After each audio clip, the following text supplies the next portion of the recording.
Nagaya Adalon, Nagaya Metatron, Nagaya Zarya Tnathmik, Keia Nithropatenia, Niga Necronomicon, Batoga Ishta Nuklar, Sufuzar U Methragamon. Casey, are you seriously reading spells from the Necronomicon out loud? No? Welcome to This Is Lit, a podcast where we drink and talk about our favorite books. I'm Elizabeth. And I'm Casey. So raise a glass and let's get started. Okay, Liz. What are we drinking today? We are drinking Canyon Road Cabernet Sauvignon. This was bottled in 2017 in California, and it's a twist top!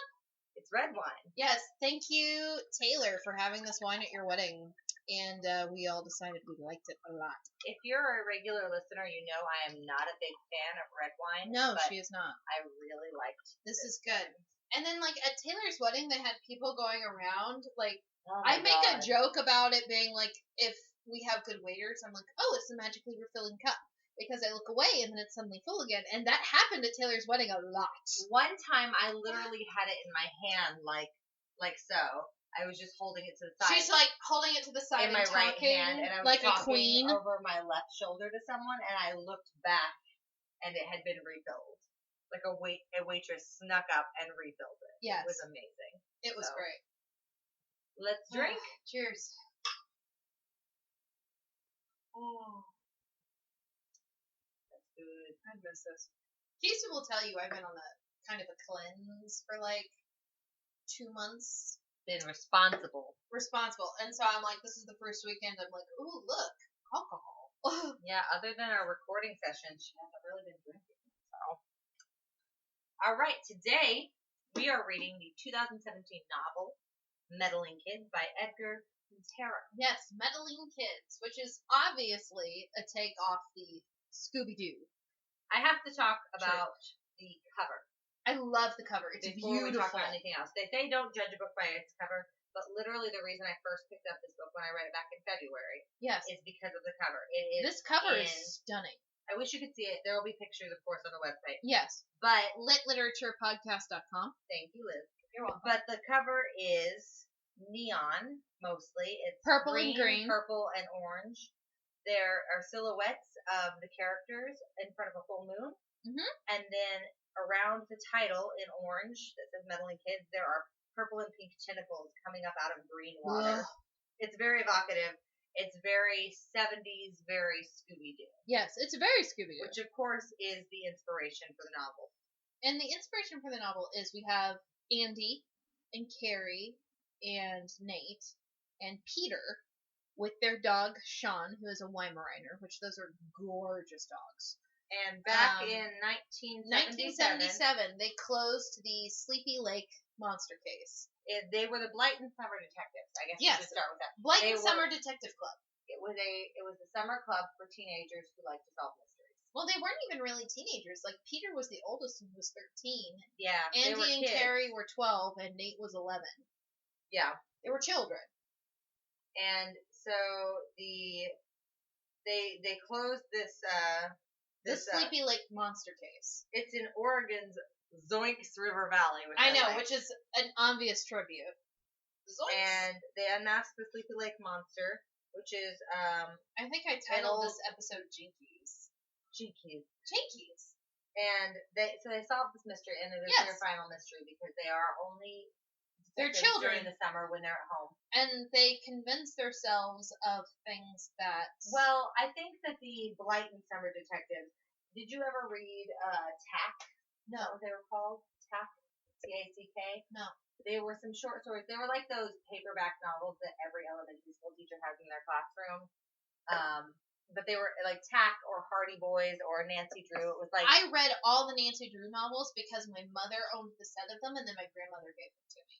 So I read all the Nancy Drew, I read all the Hardy Boys. Or the Boxcar Children. Oh, yeah, I read all the Boxcar Children. But the thing is, those novels, what they all have in common is that the stakes are pretty low. Yes, they are. pretty low. And it's the same thing. And it's always a man in a mask. And I think it's the same thing for the Blyton Summer Detectives. Yes. The stakes were pretty low.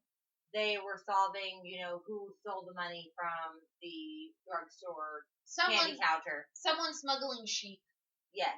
Very sheep low smugglers. stakes stuff. And this final case in 1977 was a little weird. Yes.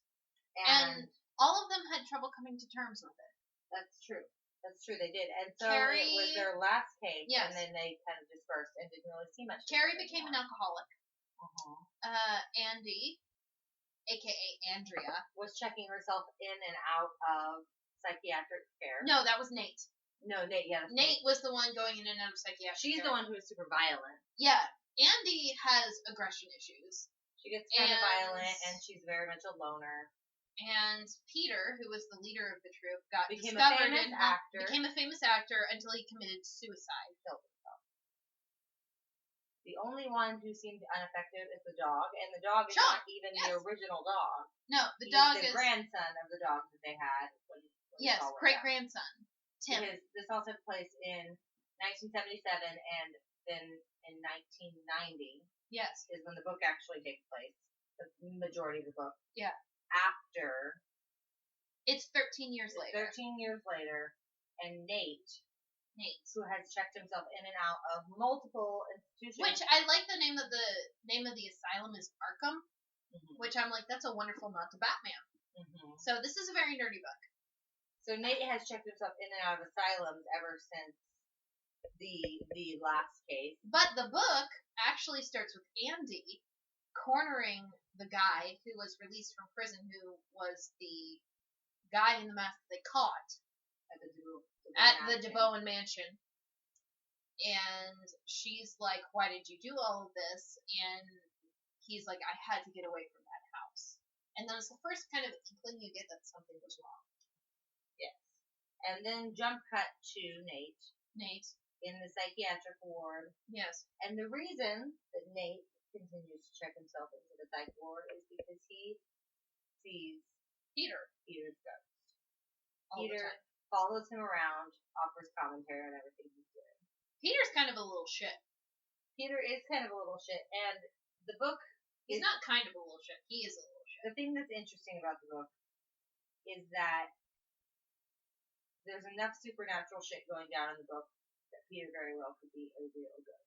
I think he is, don't you? But there's enough indications in Nate's behavior and the things that other people say.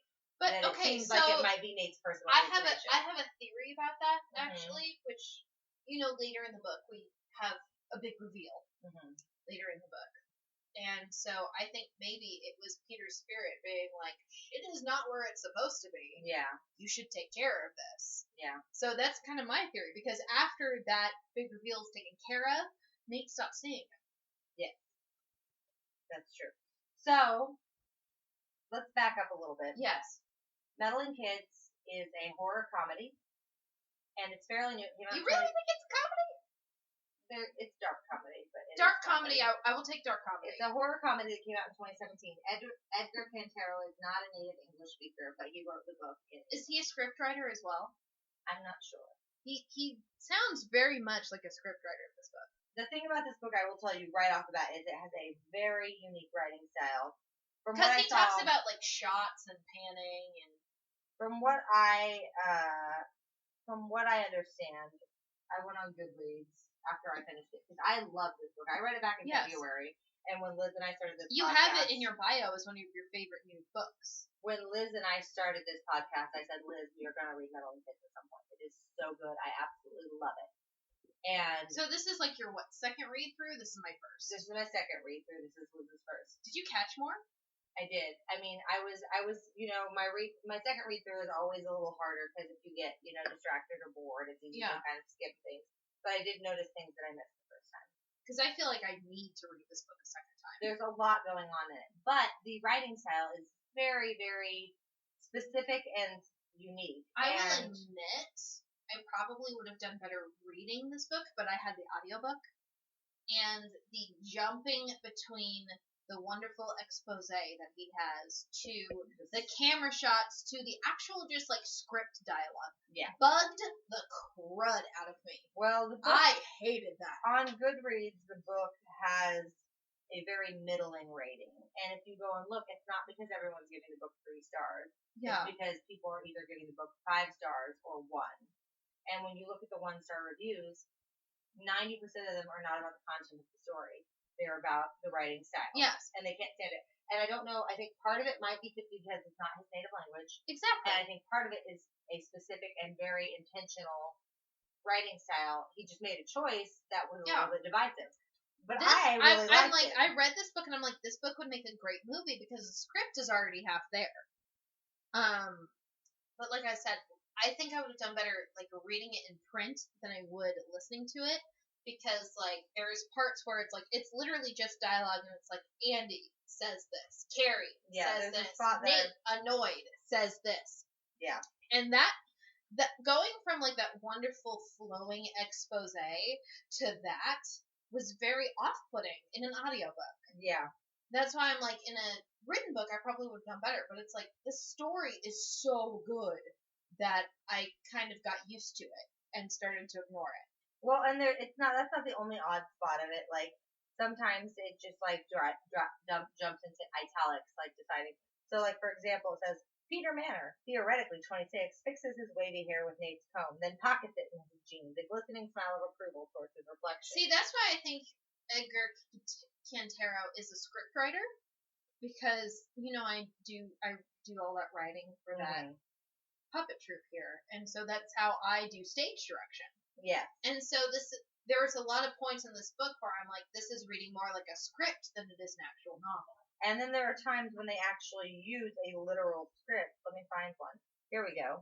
Yes. So it starts out here in a paragraph. During the day, they crossed another 3 state lines, Colorado, Wyoming, and Idaho. By late evening, Tim was riding shotgun, leaning out the window and panting in the wind, his head about to be turned completely inside out.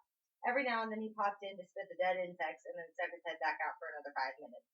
Carrie and Nate were playing categories in the backseat. The radio blasted Funky Cold Medina, the remix version. Andy was driving and nodding to the beat. Her Coca-Cola watch on the dashboard beat. And then suddenly it jumps into script. Andy, time's up. Carrie, light speed scribbling. Wait. Done. Okay, people, you've been compared to Vanessa Paradis. Nate, Poe, because of the blue. Carrie, cartoons you like. Pink Panther, double score. Nate, pole position, double score 2. Carrie, fuck. Places you've been to. Prison. Nate, Portland, as in where we used to live. Carrie, okay, should have thought of that. Places that you dream about going. Port-au-Prince. Nate, Pluto. Port-au-Prince, not Paris? Carrie, Port-au-Prince scores double, loser. Things you're very good at. Psychology. Nate, Prince of Persia, double score. Prince of Persia! Carrie, damn. Things in this car. A penguin. Nate, nothing. Peter, offended. Thanks a fucking bunch. And then it jumps back to, Carrie raised her arms in the greatest V sign, the car roof allowed. I win. So that is very jarring. It is. And some people really hate it, based on the reviews I saw. But I kind of started to appreciate it as I read. Like I said, I write scripts, so I do novel writing and I do scripts, and they're very different mediums. Yeah. And so going between the two is kind of jarring, but I guess I'm used to it because I'm writing both. Right. Like I write Radio Free Pups during the day, and at night I write my vampire western novel. Sexy. It actually is. Of course it is. You know I love the smutty romance books. We need a smutty romance books for Christmas. Ooh, I have one. Oh boy. So, obviously this book is kind of a love letter to Scooby-Doo. It really is. The Boxcar Children, Hardy Boys. Well, I know Nancy you Drew. and I are both massive fans of Supernatural, which people have called Scooby-Doo for adults. They have, and in fact, Supernatural had a Scooby-Doo based episode. Yes, they did have a Scooby-Doo crossover. Yes, I did. I wasn't sure because you're not caught up. So I loved it. I didn't know. I heard that it's like you don't need to be like updated on the continuity for the Scooby-Doo episode, and so I watched the Scooby-Doo episode, and it opens with Dean fighting a giant stuffed duck. It's great. And I'm like, I love this show. Now, this book is a love letter to pretty much, like, what does it say? There's somebody, a review. It's a love letter to Scooby-Doo. Meddling Kids is an utterly charming pay-in to a squad of animated teen detectives who fought down the crime wave of early 70s America. So, I mean, I would say it's honestly a love letter to all of those teen detectives. Nancy Drew, the Hardy Boys, but especially to Scooby-Doo. Yeah. Oh, I didn't see there was a pentacle on the side. Yeah. And Mercury? And is it bad that I recognize most of those symbols? No. Okay. And it's specifically a love letter to Scooby-Doo because all of these characters are Scooby-Doo archetypes. There is a dog. Yeah, like, I really like Carrie, because Carrie is kind of a combination of Velma with the intelligence and Daphne with the red hair and being the hot one. I would really say that Carrie is the Velma. Yeah. And Andy is the Daphne. Andy is the Daphne, but did you ever see that Scooby-Doo movie with, like, the monster? It wasn't like the live-action one? Yeah, where, like, with Freddie Prinze Jr.? Yes, and, what's her face? Sarah Buffy. Michelle Gellar. Yeah, Sarah Michelle Gellar was Daphne. Yeah, she's married to and I'm like, oh yeah, it's Buffy. And so it's like, Andy was kind of like the Buffy version of Daphne. Andy's kind of the Daphne. Carrie's kind of the Velma. Peter was definitely the Fred. And Nate was Shaggy. And then, of course, you have the dog. Sean was Scooby. Or now Tim is the Scooby. Now Tim.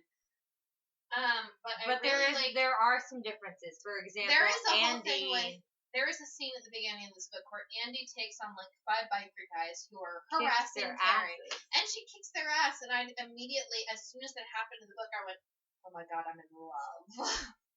Yes, and there's another interesting element at play here. While the Scooby Gang always was delineated on. It's interesting because the original Scooby-Doo TV series. I'm not talking about any of the remakes, especially Mysteries Incorporated. The original Hanna-Barbera Hanna-Barbera Scooby-Doo never really put any of the characters into romantic relationships. No, but everybody did. Everybody put Velma and Shaggy. But everybody knew that Velma and Shaggy were together. And everybody knew Daphne and Fred were together. However, in Mystery Incorporated, which is one of the most recent remakes, I love Mystery Incorporated. That is actually canon. Those relationships happen. Yeah. And there are a couple of breakups because of different things, and then they get back together and they work through their issues. In this book, there have been several different dramas along the way. There's been a modern version after Mystery Incorporated where it goes back to the original Hanna-Barbera where nothing is blatantly said. It's basically just about the mystery. There is a joke that Fred makes at one point where someone calls him Freddy, and he's like, "You can only call me Freddy if we're dating." And the only person who calls him Freddy in the TV show is Shaggy. And I'm like, yes. But in this novel, Peter and Carrie were a couple. Peter had an unrequited love pining for Carrie. Carrie never returned it. That's right. And Andy has also pined after Carrie. Yes. For a long time. Which, by the way, I shipped that hard. Oh, God, me too. I was so excited whenever it actually was a thing. Shipped it hard. But we're getting off track of the actual Nate and Carrie are cousins, and we don't do incest. Nate and Carrie are cousins. And that's all I'll say about that. So Andy goes to get Carrie because she wants to reopen the Sleepy Lake case. Because she together. just spoke to the man who they arrested. Determined was they didn't arrest him because they're children. Well, the person who they determined was the bad guy who they captured and over to the police. And this is when you start kind of finding out about some of the stuff. Like the thing that I like about this book, the thing that Edgar Cantero does really well, is that he doesn't come out and say that shit went down that night. It's a slow reveal. You really don't know what exactly happened. The thing that is wonderful about this book is that it leaves a lot up to your imagination until the end of the book. And that is sometimes the worst thing you can do. Yeah. Is leave something up to the imagination of the reader. Because the reader's imagination is yes, because readers are intelligent and can fill in the blanks. And I will tell you that it's like, I got through part 1 of this book, and I'm like having nightmares about this haunted mansion house. Because I'm like, oh my gosh. And like to the point where it's like I had to stop reading this book for a little bit and kind of calm down before it started again. I would basically describe it as Scooby-Doo meets Cthulhu.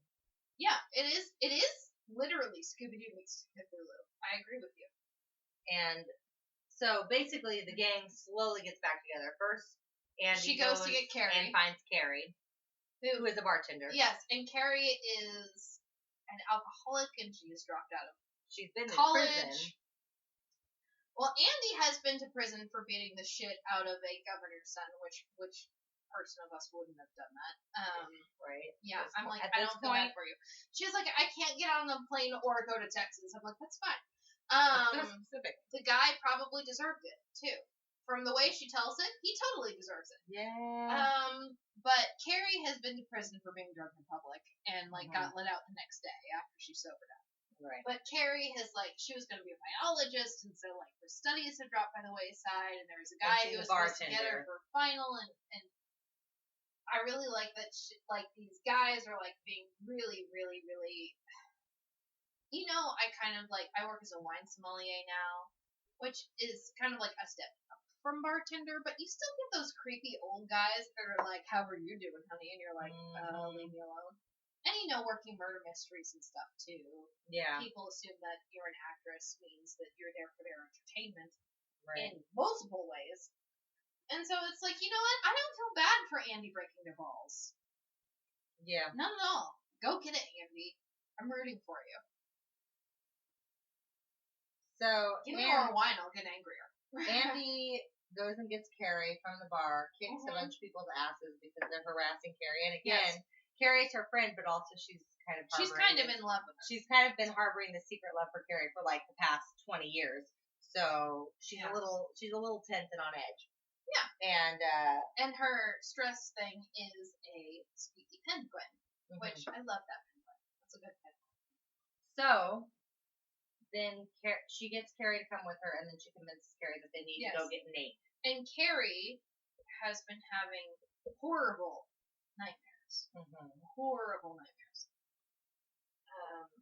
Ever since their last case. And so they decide to go get Nate. He is in an asylum with a professor, right?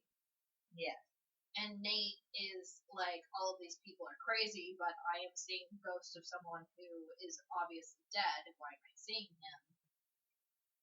And so Nate has been checking himself in and out of mental asylums because he's like, well, why am I seeing this person? However, at Arkham, he's not free to just walk out the door. No, he is not. They stage a escape, which that was fun to read, especially with Tim. Tim is a good boy.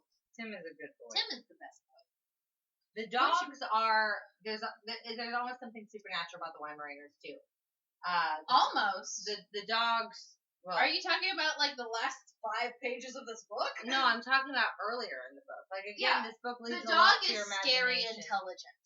Yeah. The dog is scary intelligent. It is Tim, and Tim is the great grandson of Sean, who was the original dog at the. And so up until the very end of the book, it just seems like they're remarkably intelligent. Carrie's dogs. family breeds Weimaraner, so she gets a dog every time. And so Tim is the dog she's currently got, and he's very clever. Yes. Tim. And he's a good boy. So they're like, let's go and get Nate and go back to Sleepy Lake. And Nate agrees. And they break him out of and the head nurse says, surprise, surprise, just because you checked yourself in doesn't mean you can check yourself out anytime you want. So they break him out. He chose to put himself into our care until the doctor sees fit to discharge him. Can I say I was horribly disappointed it wasn't like the A team when they showed the Great Escape and then the tank broke through the wall. Yeah. They had I was super disappointed it wasn't that. Because I'm like, I would totally do that. But yeah, so Nate is in a helmet and a straitjacket, and they attach the rolly chair to the Tim. reverse werewolf trap. The reverse werewolf trap. There's no skylight in here, Andy. That worried me. So they escape him. They break him out. He escapes. I've had some wine. We have had a little bit of wine. Sentences are difficult. Sentences? Can I have more? Yes. Of course you can, my dear. Top me up. Certainly will. I'll top myself off if you don't mind as well. Not at all. It's what? October 28th? Liz, ever since Liz became a sommelier, I have to convince her to pour more than you need more than 6 ounces of anything. 6 ounce pour. She's over here trying to do a 6 ounce pour. I'm like, Liz, just fill me to the brim. We're gonna drink it. You know we are. I need more than a 6 ounce pour of anything. It doesn't taste better because there's less in the glass. Shut your face, Bowie. No, never. So Any hoopsie. They bust Nate out. They bust Nate out and they go back to Blyton Hills. And they Oregon. But there's a very fun bit before they get to Blyton Hills. Yes. Which is the road trip. The road trip. Great American road trip. I don't know about you, but I basically grew up in the backseat of the car. I went to 6 different elementary schools. I lived in 1, 2, 3. You were Dean Winchester. 4, 5. I lived in That's 6 or 7. That's probably why you like this book so much. You are Dean Winchester. I have a lot in common. Your younger brother talked about going to Stanford in the back of your '67 Impala. Not wrong. I grew up in the backseat of a car. I lived in hotels a couple of times.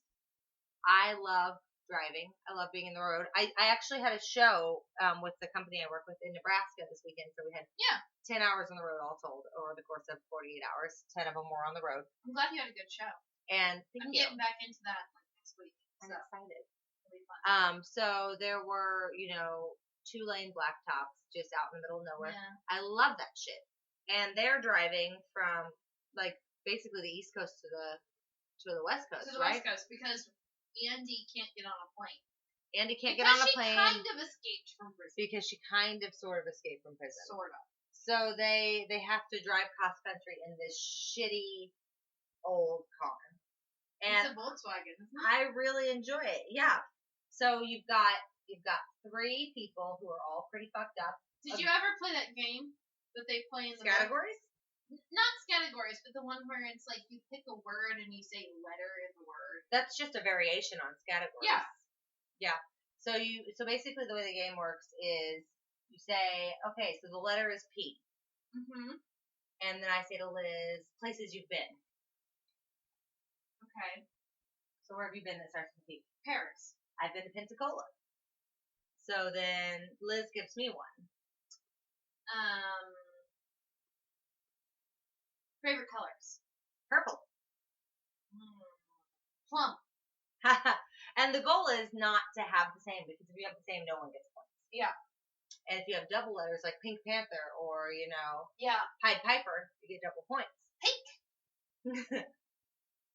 So they play road games. They drive in this shitty car. 3 people, a Weimaraner, and a ghost. Yeah. And cross-country road tripping. I would have been happy with this book if that was all it was, honestly. Yeah. I enjoyed the shit out of it. And that's pretty much the whole first part of the book, isn't it? Yeah, reunions. Yeah, the reunions is just that. And then part 2, relapse. All the parts start with R. Yes. Have you noticed that? It's like categories. It is like categories. So part 2 is relapse, and that is when they... That is when they have to face their demons, so to speak. Mm-hmm. They go to their aunt Margot's house, Carrie and Nate's aunt Margot's house. It's a big old dilapidated which was left to them. mansion. But Andy says nothing bad can happen in Carrie's room. That's true. That is sanctuary. Well, and again, we see a lot throughout this book. Andy is kind of the main character of this book. I would say a lot of it is from Andy's point of view. They do jump around, but a lot of it is from Andy's point of view. And you see a lot more about Andy's emotions and Andy's feelings. Andy's a badass. I adore her. She's great. And but I also think it really highlights, because you don't really see how Nate feels about people. You don't really see how Carrie feels about people. But Andy's been in love with Carrie for a billion years. Yeah. And you know that I ship it like FedEx priority mail. Well, I think part of the interesting thing about the Andy-Carrie relationship is, Andy's been in love with her for years and years. Hasn't really said anything about it because she didn't think anything would come of it. And also, she just associates Carrie with safety. Yeah. Andy's really aggressive, and she tends to, lash out when she feels like she's in danger. And the thing that makes her feel safe is Carrie. I found it really relatable. I really like that Carrie's hair is kind of its own character. Yeah. In this book. Her orange hair. Her crazy orange curl hair. I like that it's kind of its own character. Because it's if you have crazy curly hair, there is no controlling it. It does whatever it wants. Well, I can tell you from experience that if you have orange hair, it generally has a mind of its own. I've never had orange hair, but I have had crazy curly hair before. And it, I just, let it do whatever it wants. It ate so many pounds.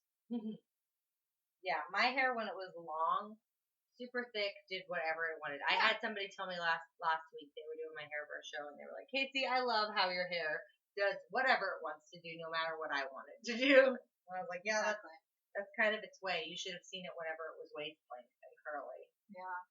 But yeah, so Andy is kind of the central character here, and she sees a lot of things. I find it very relatable that her relationship with Carrie is associated with how she finds Carrie to be safe.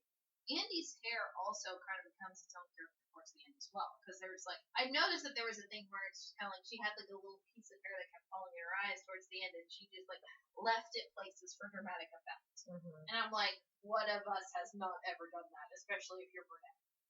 And Andy does have dark hair because she is Hispanic. Mm-hmm.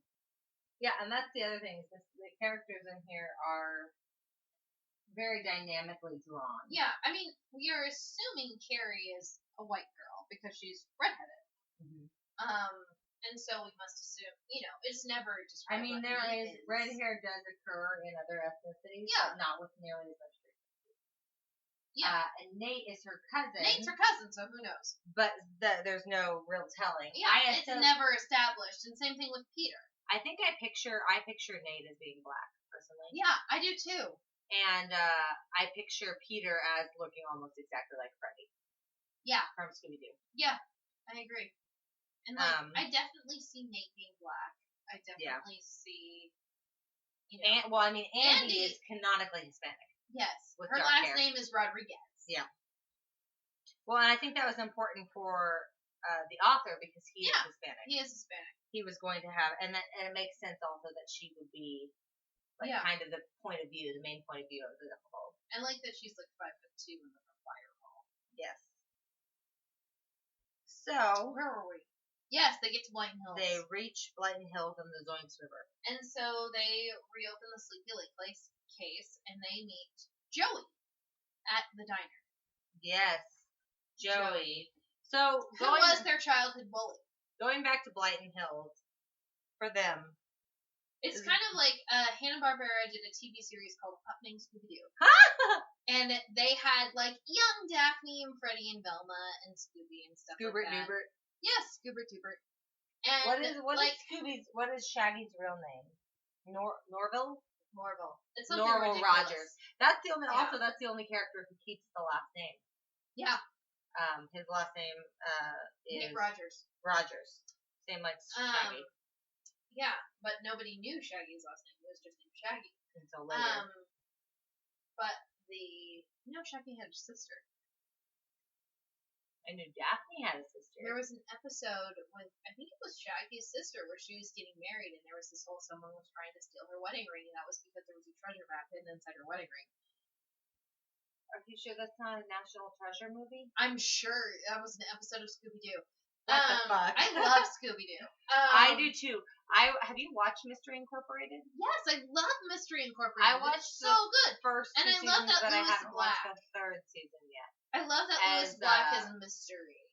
I'm dude, did nobody watch Batman and know that Mr. E is Edward Nygma? No, the Mystery Inc. is like a really good. It's really good because it's like they have like their episode arcs, but then they have their season arcs, and I love writing like that. Yeah, it's good writing. Yeah.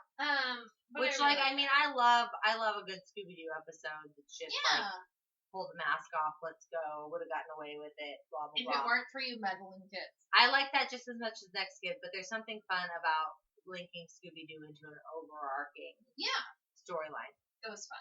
And I really enjoyed Mystery Inc. I loved Mystery Inc. It was so good. It's all on Netflix. Is it? Yeah. No it's all shit. on Netflix. Because I was where I watched it. I was illegally downloading it for a real long time. I should delete that. Dude, I haven't bought music since like 2006. But I was gonna say something. Mystery Incorporated. Oh, Pup Named Scooby-Doo. All right. In A Pup Named Scooby-Doo, that's when they're Freddy's archenemy is Red Herring, quote unquote. And so Joey is kind of like the red herring in A Pup Named Scooby-Doo. Do you ever realize that Murder Mystery just basically rips off Scooby-Doo constantly? I love it. I love it. The first script I ever got was You know, we had a show. It's a 20 script. Mm-hmm. And that was the script that I'm like, are you sure this isn't Scooby-Doo? You know, we had a character called Mr. E in one show. Which show was it? The original version of Masquerade. That doesn't surprise me. Actually, in the rated G and PG version, his name was Mr. E. In the PG-13 and R versions of the show, his name was Mr. Bader. Scott, if you need a writer, I volunteer.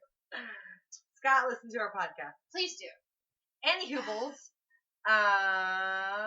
they get back to Blyton Hills, which is basically the same as anybody going back to their hometown as an adult. Yeah. It's wild. It's smaller. In a really sinister sort. It's just it's like uncomfortable. Apparently the economy crashed when a bunch of the sheep randomly died.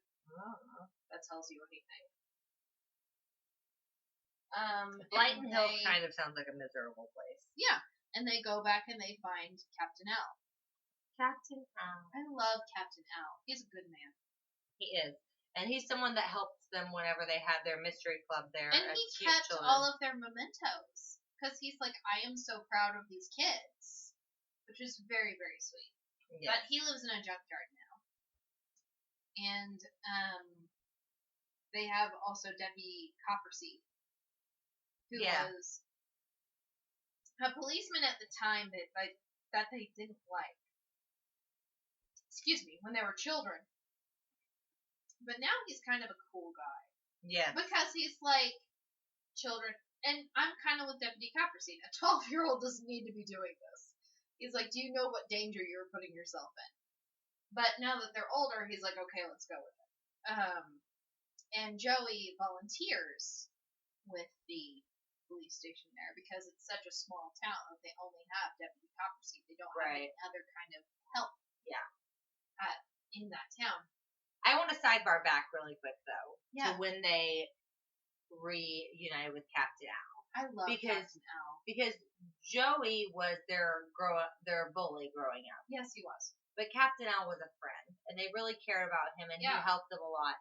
And to me, one of the hardest moments in the book is when they first come to Captain Al, and he's so excited to see them, and he asks, "Where's Peter?"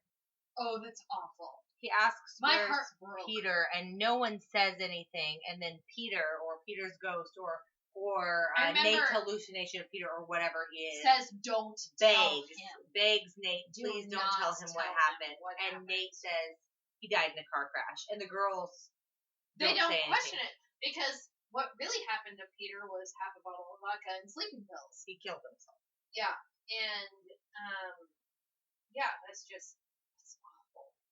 I remember I was cleaning my kitchen when I listened to that part, and I remember when Al asked that, I just stopped and looked around. I don't know. There's just something to me. I think it's because my mom worked in nursing homes when I was growing up. But there's something specific to me. I can't stand it when older people are sad. I know. It really bothers me. And so whenever he, like it says here, I remember it. Where did it go? Let me see. He was just so Cap, excited. I'm sorry, he says. Peter's dead. Andy and Nate watch the smile on Captain Al transition to incomprehension, then to incredulity, then to sadness. As smoothly as flowers closing up at night, almost too slow for the naked eye, Captain Al's smile withered and died. It's just, I don't know, it was just very evocative. It really hit me hard. Yeah, I remember getting to that part, and like I told you, I'm cleaning my kitchen, and then I stopped and stood like a ramrod straight, and Vesta, who is my dog, she reads my emotions pretty well. And I also listened to this on a bad day. Mm-hmm. It was a bad news day, and so I was already emotionally screwed. And good, so good. That happened, and I stood ramrod straight, and Vesta comes over and she goes, oh, and looks at me with big sad brown eyes, and then she wouldn't let me out of the U part of our kitchen until I petted her. It felt better. Oh. I'm like, you're a good girl.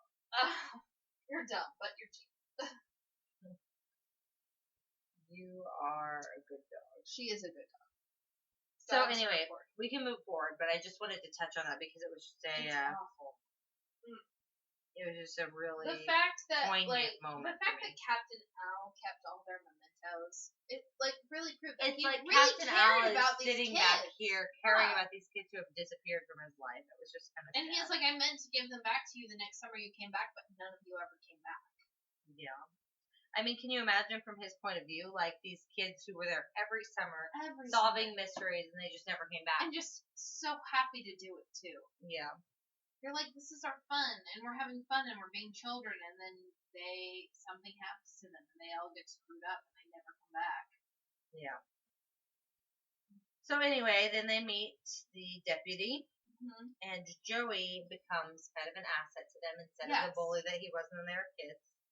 I feel like Joey kind of grew up. Well, they all grew up, and it's like the Blyton Summer Detective Club. As they grew up, they grew apart. And This book is just kind of grew up. This book is almost about reaching adulthood as much as it is about the supernatural. It is.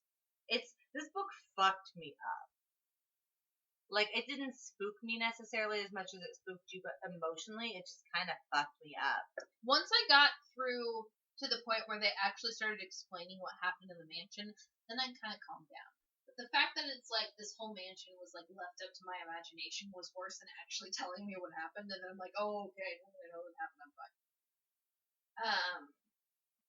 But yeah, they meet Joey, and Joey is like, look, if you guys need help, I'm willing to help you. And Joey is trying to make amends for being how an he was asshole when they were he kids. was small.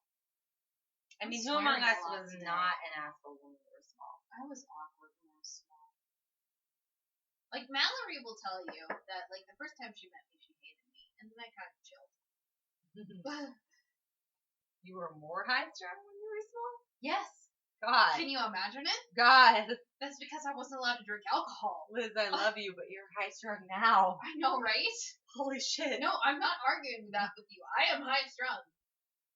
Anyway, so they start getting mysterious letters. Yes. That's like, stop stalling, go to the lake. Go to the lake. They go to the lake, camp out for the night. They go to the island where the Bowen Mansion was, which was the scene of their last case. And they find a nest with a tooth. Which is furry. And there's a symbol on it, spray painted red. Upsetting. That is faded. But it is still there. And they're like, we're putting it back because there is a tooth. They're just like, no thank you. No thank you. Which that reminded me of like old voodoo practice. Yeah, once they first get out to the island, it gets to be a lot. I think at one point Nate says the worst that could happen is a CEO in a chupacabra costume. Yeah, and because they think it is the local company destroying the water or whatever, and killing the sheep. And killing the sheep, yeah.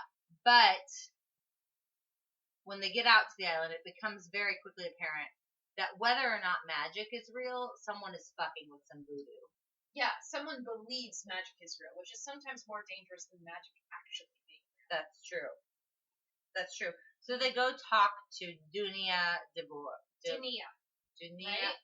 Is that how it's pronounced? That's how they said it in the audiobook. There's always this weird thing whenever you read a book physically, as like opposed I to cannot tell you how audio. long it took me to learn to pronounce Hermione's name in Harry Potter. So what is the last name? How is it pronounced? Dunia DeBowen.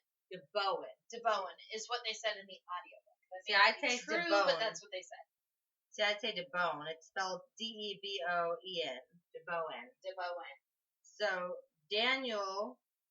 Well, they DeBowen. had Damien and then Daniel and then Dunia. So there's these people. So one disappears and another arrives. Yes. And they start to suspect there might be Damien something weird going on here. Was in the town for 20 years and never aged, and then he went away to New York suddenly. And his son Daniel showed up, claiming to be his heir and saying that his father has died. Saying that his father had him at 80 years old. Yes, and Nate is like looking exactly the same, saying his name is Daniel DeBowen, and then Daniel DeBowen had a wife and a daughter. Dunia is the daughter. And Dunia DeBowen, now known as Dunia Morris, because she married a man for his last name, because everyone in the town was like, oh, witchcraft. The DeBowens are a suspicious group. Exactly. And so she changed her name to Morris and now writes vampire erotica lesbian fiction. And so they go to Junia's house and visit her. Yes. And it's a kind of interesting visit. Well, she tells Nate, she's like, my father was a necromancer. She just straight up told him. Yeah. He was a goddamn warlock. Yeah, he was a warlock and he was a necromancer and he would raise people from the dead and talk to them. Which is a very unsettling thing to be told. Please don't be a necromancer. That's just bad juju. And doesn't she also, like, call out Andy about her feelings for Carrie at the same time? Like, oh, yeah. So it's like they come to this house. Every time Nate and Andy go to meet Nia and Bowen, Carrie is not there. Carrie is working on something else. And it's very obvious that Andy has a huge crush on Carrie. Yeah. And Nia and Bowen calls her on it. Which is super awkward. Yes. And Nate's kind of like, do we want to talk about this? And Andy's like, fuck off and die. Yeah. And they're but dealing with she's that like, you're the Blyton Summer Detective Club. Mm-hmm. And, you know, Andy tells her it's like we're reopening the Sleepy Lake case. Right. And we just want to talk to you about some things. We're not trying to accuse you of witchcraft or anything like that. And she's like, well, you would be the first. Yes. And so, you know, they kind of go through the different things there. And then after that, they decide to check out the mines that run underneath town. Which is when they start seeing the creature. Yes, the, what do they call it? They just call it Sleepy Lake creature. The Sleepy Lake creature, but they call them something else. It starts with W. I'm going to say Welchers, but that's not right. I call them something. But they go camping at the edge of the lake. And that night, there's a horrible fog. Andy feels like she can't do anything, and this thing comes out of the fog and tries to kill them. And Nate, shirtless, kills it with Uncle Emmett's shotgun, and that's the moment I kind of fell in love with Nate. Yeah. And Andy gets Carrie to safety, and Carrie kind of has a little breakdown. They call Captain Al to take care of it. Al calls Deputy Copperseed. They get this body into the morgue so that way they can autopsy it or get some biologist to take care of it. Right. And it's like a spooky monster, slimy. The whole thing is mouth, and there's like tentacles. I picture it as like I picture like the face there's off of no like eyes. I picture like the face off of like the chest burster from Alien. Okay. But then with like multi. That's pretty close, but you remember when we read the gates and they were talking about Baal, and it's like the mouth opened 4 different ways and there's no eyes? Yeah. I pictured that with like a big like triangular body. I pictured like and like 6 tentacles. See, for some reason I couldn't like picture tentacles and lots of teeth. I pictured lots of teeth. I pictured like the face from Alien, but I didn't picture tentacles at all. I pictured like not necessarily spider limbs, but like multiple limbs like a spider, but they're like not breaks. What's the word I'm looking for? Like you have elbows. So like they like reversed elbows? They like bend, and so it's like a crawly. Like I didn't picture tentacles. I know they explicitly said there were tentacles, but I pictured like a spider crawling thing with lots of teeth. No. And slimy like an oil slick. Yeah, definitely slimy, definitely dark skinned, maybe like purple or green skin. I pictured black. I pictured like a black mouth, lots of teeth. And like the no teeth, eyes. I think we both agree on. No eyes. No eyes. No eyes, no nose, just kind of like a ball head that opens 4 different ways. It's like it's cut north to south and east to west. And then it just opens and it's all teeth. Oh, here's a funny thing. And you're like, no thank you. I just have the book open in my lap right now. Yeah. I look down at it. And the thing I read, it's at the very end of part 2. Yeah. Is Peter saying, whoa, Nate, telling Carrie about the Necronomicon is going to be tough enough. But what do you think the girls will say when they find out that you not only saw the book in the DeBowen mansion, but you also read it aloud? You fucking idiot! Do not read from the Necronomicon. Don't do it. I am superstitious enough that if somebody handed me a book that looked like the Necronomicon, I'd be like, no, thank you, and lock it away and not open it ever. Nobody ever saw Evil Dead. I know, right? Nobody ever saw Evil Dead. Do not read spells out loud if you don't know what you're doing. Rule number 1. Rule number fucking 1. Do not also light a black flame candle if you're a virgin. Don't do it. We're gonna watch Hocus Pocus tonight after we're done recording. Yeah, Full disclosure. We're recording this in October. I know this is probably gonna premiere after Thanksgiving, so happy holidays, guys. Happy whatever you celebrate. Yeah. I celebrate drinking. Busy season for our theater troupe. Busy season, motherfucker. Busy season. So anyway, when we hit part 3, when they start seeing the creatures, there's a lot less mystery happening and a lot more action. Yes. Like, once you hit I kind of had a hard time getting into this book until part 3, and then as soon as part 3 happened, it was like, boom, boom, boom, boom, boom. Everything boom, boom. happened I just so hit the fast microphone. after. Sorry. But it's like, everything just, like, it was like dominoes. Oh, yeah. Really abruptly. So they go into the mines underneath the town just to kind of, like, look and see what's going on, because they're retracing their steps from the previous case. But the mines are really deep, and there's not good oxygen levels. No, the oxygen levels are awful. And then and they're dark.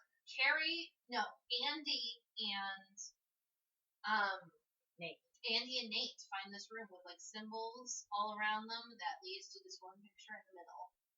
And right. Andy, like a fuck, starts reading the fucking spells on the wall out loud. I'm like, Nate, I remember listening to that part and going, Nate, did you learn nothing from 13 years ago? Do not read spells out loud! Yeah, in Andy's defense, Nate has already read the Necronomicon out loud. So that's kind of what started this whole thing. Nate, is that stop it. When they captured the bad guy in 1977, Nate read the Necronomicon out loud. Nate read the Necronomicon out loud. There was an urn in the middle of a pentacle that started smoking. He released the Cthulhu tentacle monster. Well, yes, he believes he released the Cthulhu tentacle monster. What was the name that they called? Thagatoa or something like that? Thagatoa in the book. Toa. Press your tongue against the back of your teeth when you say the T. Toa. There you go. Thagatoa. Almost like a D. Toa. Liz has had too much to drink. She doesn't have a loose tongue anymore. Well, gotten too heavy. I think it's gotten looser. One. Oh, let me oblige you. Oh.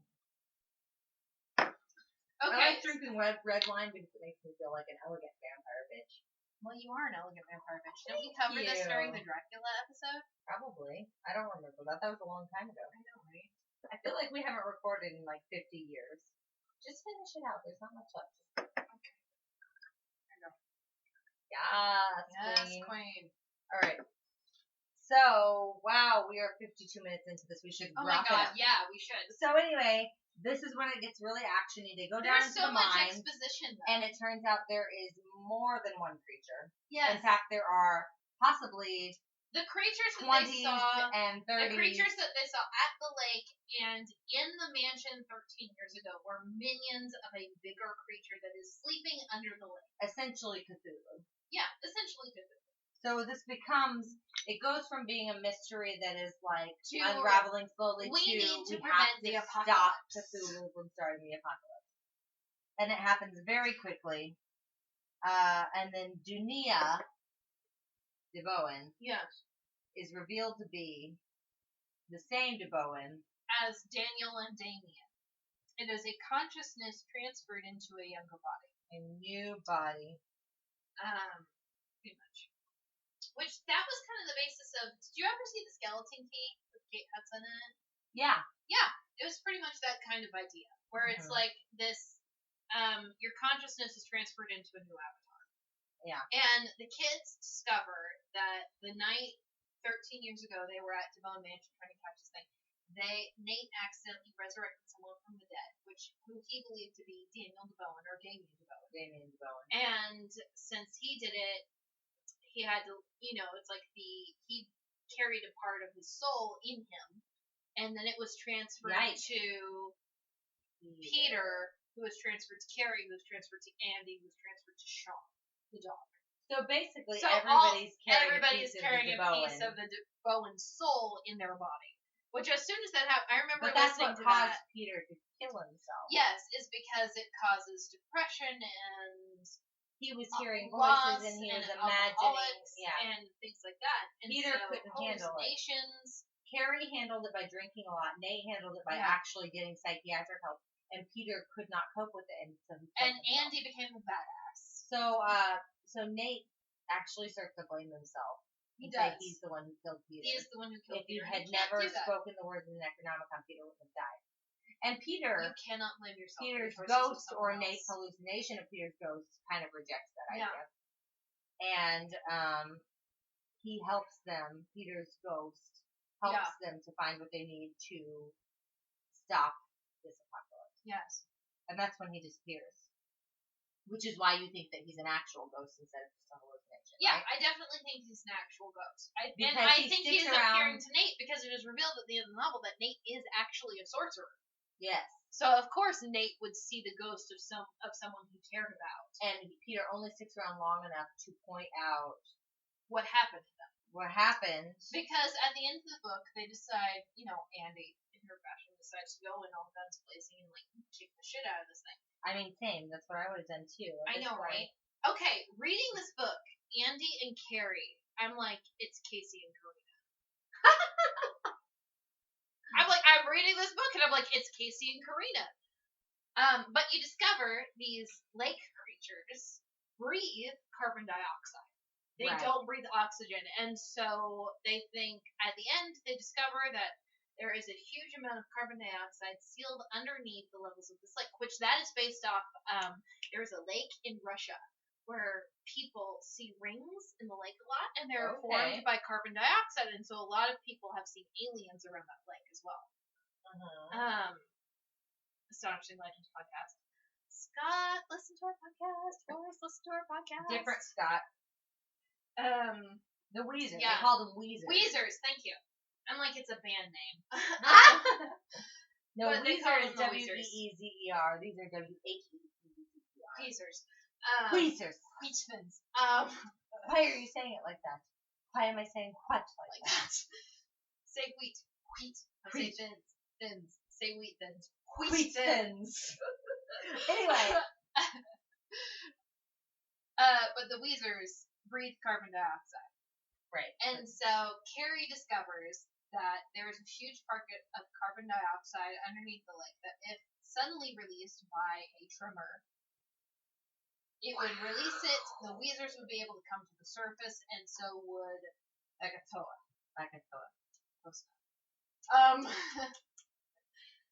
And that would be a big problem. I don't have many tongue skills. Okay? You gotta get those tongue skills going, girlfriend. I know, right? They're important. Mm-hmm. Alright, that was 57 seconds, so I'll remember. Cut that out. Alright. So, they're trying to stop them from getting to the surface, especially Agatoa. Yeah. To start the apocalypse. So Carrie and Andy and Nate get a small arsenal and a plan together. So they blow up the old silo to get an actual emergency to be able to evacuate the town. Right. Because they are like, if we fail, we're screwed. The whole town's gone. The whole town's gone. The whole world might be gone. Yeah. But if we can get people out of the town, at least they might have a fighting chance. Because they know the carbon dioxide cloud could cover the whole town, and it could get all the way to Portland, which has... They're looking at least 6,000 casualties if they stop it before it gets to Portland. Not even, taking Portland into account, there are going to be several million people. Yeah. And so they're like, well, let's not do that. So they get Copperseed and Joey and Captain Al to blow up the old RH silo and evacuate. That causes enough panic to evacuate the town because they're like, oh yeah, carbon dioxide gas. It's a limnic eruption. Yes, a limnic eruption is what they're Carrie calling it it. with the lake. Literally boils. Yeah, after an earthquake, which this is actually a very common. It's an actual thing that happens, And especially if a lake is formed after a volcanic eruption and the volcano kind of implodes on itself, which is what Sleepy Lake is, and that's why the Native Americans at the time called it, or First Nations people called it Sleepy Lake, was because anything that got close to the lake died or couldn't function or something like that because of the carbon dioxide levels. And so Deputy Copperseed is actually descendant of First Nations people, and he tells Carrie and the group about this legend about this very powerful shaman who sealed an evil power underneath the lake. Right. Which that comes into play at like the last 5 pages of the book. And so the group are Meddling Kids. Andy, Carrie, and Nate go to the island and Dubois Mansion to kind of take care of things. And they keep seeing this person, this evil villain in a black cloak, which, typical. It's a little obvious, in my opinion. But, Weezers happen, crud goes down, Andy and Carrie seal themselves in the quote-unquote dungeon at the in the basement, which is where they sealed themselves 13 years ago to survive the night when they heard the Weezers scratching at the door. Right. And Carrie loses her shit, which I would too. Mm-hmm. And Andy tells her how much she loves her, and she's not going anything. Because at this point in the book, they've already kissed. Yeah. And I'm like, Andy kissed her because she was like, shit it. Well, we were really close to each other's faces, and it seemed like it would be more awkward. And for Andy me was to like not. on top of her. And then Carrie's like, I don't think I like girls. And Andy was like, yeah, that's fine. I kind of figured that. But she's like, but I like But Carrie's you. also like, don't ever be ashamed of the fact Yeah. that you feel this way. And so it's like a very tenuous situation. Yeah, and Carrie also says, she's like, I don't know if I like girls, but I know I like you. Yeah. Which leads me to believe that, like, Carrie is more kind of pan. Well, and Andy doesn't really fall appropriately along gender guidelines. Yeah. Andy is, like, I kind of feel, I know where gender's she's a just like, I mean, I was born female, but kind of like, I'm yeah. Andy. She's Andy, yeah. It has nothing to do with whether I'm male or female. Andy doesn't necessarily fall in line on I gender find spectrum. Andy very relatable. Yeah. That doesn't surprise me. Very relatable. But, anyway. Yeah, eventually the carbon dioxide does first get out. Yes, it does. And the get Weezers out. are on the surface. They almost die. Yeah, they all almost die. And Joey saves them. Joey saves them because God bless Joey. This is back in after, the car of course, though, with the that oxygen. Nate abandons them on the island because he's freaks the out. hell out. Yeah. And Peter is the one telling him, he's like, hey, you gotta get out of here. Yeah. But it leads Nate to the buoy where he realizes that there is another nest in there with some of Carrie's hair, and this leads him to realize that the entire island was a pentacle. Yeah. For a ceremony 13 years ago. And, like, they were all part of it. The fact that with Andy, they had a used tampon as a thing, I'm like, freaking kidding me? Yeah, it's pretty gross. Because I know in witchcraft, blood, or like, not even in witchcraft, but just in magic, blood is a bad thing for someone else to have. Yeah. Yeah. And I'm like, well, you know, they don't even, like, leave your toenail clippings around because that could be used in voodoo. Yeah, it's bad. It's really bad to keep any of that stuff around, and I'm like, what am I supposed to do? Burn my tampons? This book is fucked up. It is. I'm, like, reaching a level of intoxicated where I'm just like, this book is fucked up.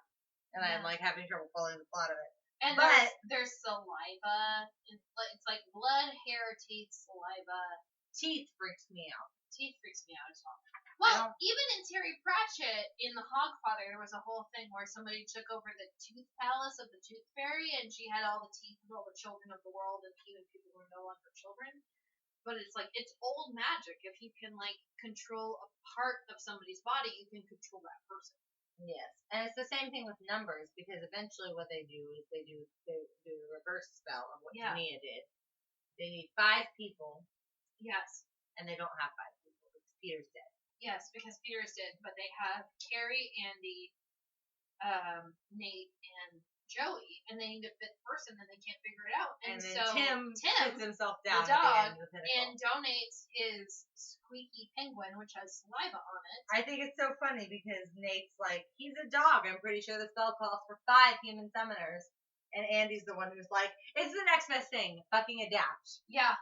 Just work with it. And the thing that I also thought was interesting, because like I said, this was my first reader through, was like Andy's like, I don't know how to speak any of this shit, and then she speaks it perfectly later with the Necronomicon, which Necronomicon is bad juju. Don't ever do it.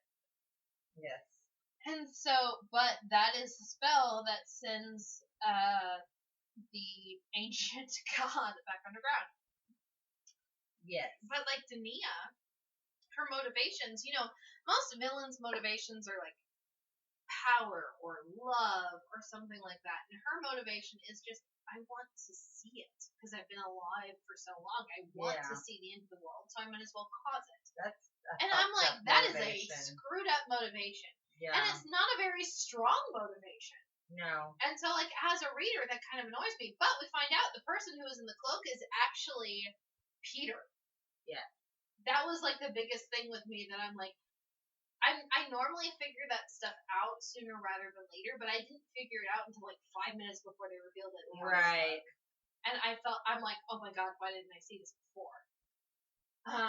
But she went to California, dug up Peter, and resurrected him because she needed him for the ritual.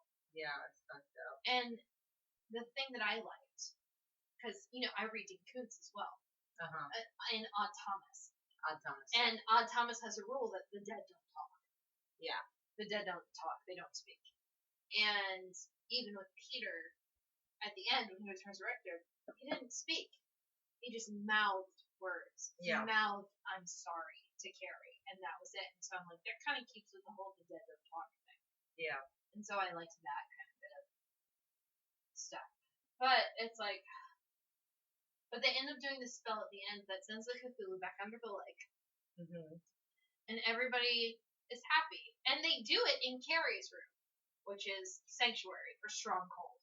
And that is that in old magic, thresholds have a lot of power. Places where you have powerful memories have a lot of power. So that's like places where it's like, we've lived here for generations. Those homes have a lot of power and nothing can cross those thresholds. Right. Unless you invite them in.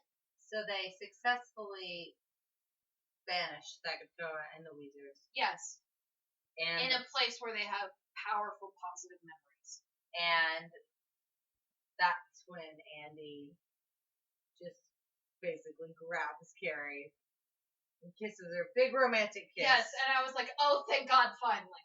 It says, Andy clutched Carrie's waist and shot into her mouth the most violently soft, bloodily sweet, furiously rainbow-waving kiss either had given or received, flooding her tongue with summer rain and lime dew and tropical tidal waves. Because I'm telling you, I was listening to this book, and I was surprised that any of them survived. Yeah, me too. I was sad that Captain L died, but I'm like, of the 3, one of them is going to die, and I thought it was going to be Nate. Well, and it's beautiful because at this end, finally, Andy kisses Carrie, and, Carrie had said before, I don't think I like women, and Andy goes, yeah, I know, but have you ever tried? And Carrie goes, well, I've never tried skydiving, and I don't know if I like that either. And then at the end, she's like, we're going skydiving. We're going to try skydiving this summer, okay? We've been through some shit today. Exactly. And we're going to skydive, and we're going to be lesbians, and it's going to be great. It's kind of like at the end where she's like, I'm not waiting for you to allow something to happen. I'm waiting for you to beg for it. Yeah. I'm like, go, Andy, go. Get it, girl. Andy is good. Go, Andy. So. And then the last 5 pages of the book, we discover that Tim is not what he seems. We discover that Nate is not what he seems, which that was the moment I'm like, are you serious, Edgar Cantero? You're going to reveal this in the last 5 minutes.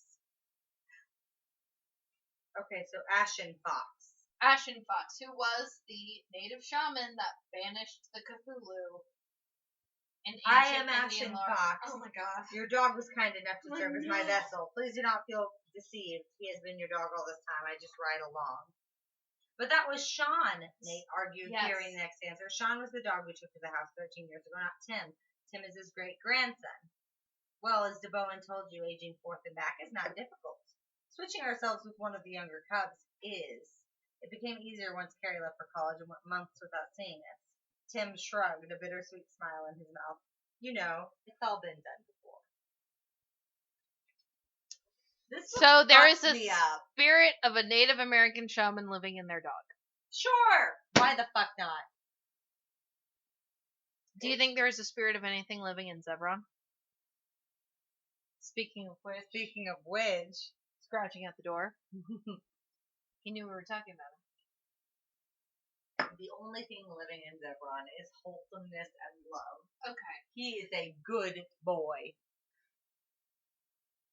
So, this book, it's hard to explain on the podcast. It is. A lot happens. There is so much. A lot happens. It's a deep dive. It's a deep dive. And we can kind of skim the surface. Story. Second deepest lake in the world. The story changes points of view, changes styles of writing throughout. It's very hard to follow, but I really like it. It's a good story. How many bottles is it? 3.5. I'd give it 4. It's one of my favorite books I've read in a long time. The only thing that keeps me from giving it a 4 is like the thing I mentioned earlier, where it changes perspective from novel to script. That is something that bothers me. Mm-hmm. And like when I was first reading the book, I got used to it, but like when I first started reading it, it kind of threw me for a loop. Right. So that gives us a 3.75. I think that's the highest rating we've ever had.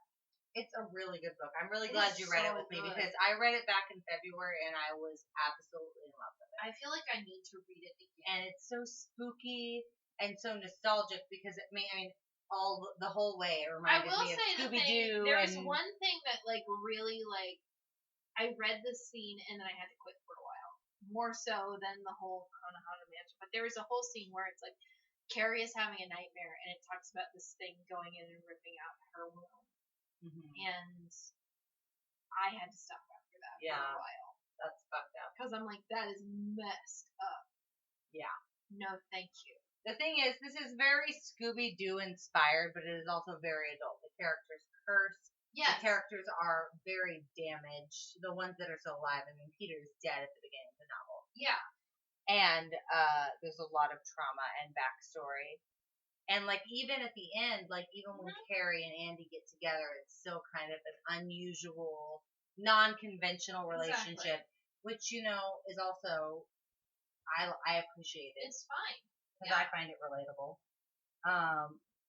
But nothing is exactly easy for any of these characters in the way that it is in a Scooby-Doo story. No, it's not everything. In Scooby-Doo, at the end of the night, you're going to unmask your villain and the police are going to take them away. And this is what happens when the bad guy, the mask doesn't come off. Mm-hmm. I mean, I know I really like that. Scooby-Doo did that once with Scooby-Doo on Zombie Island, and it was a real zombie. Oh, that messed me up. And that one fucked me up. When I was a child, that messed me up so bad, because they were like cat goddesses that like demanded sacrifices. Yeah, it was like voodoo. It was actual voodoo. Or, you remember, the ghost witch, the witch ghost, where like Tim Curry was the voice of one of the guys, and he's like, which I'm her grandson, which makes me a werewolf. Yeah, I remember that.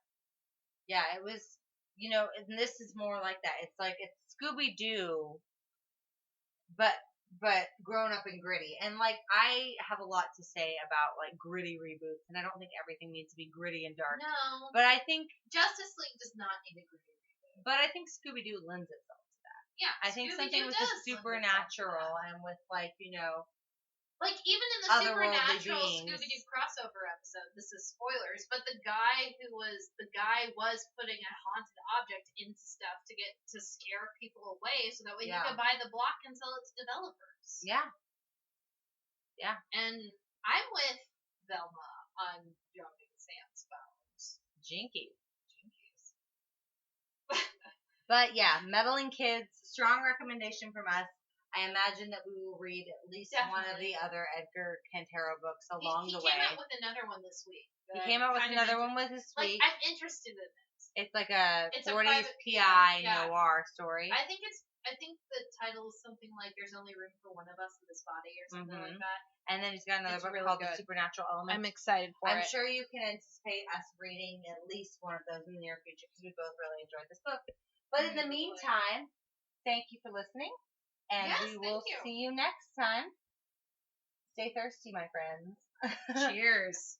Thank you for listening to our podcast. For more information, visit us at litliteraturepodcast.com or check out our Facebook, Twitter, and Instagram pages. And remember, too much work and no vacation deserves at least a small libation. Cheers!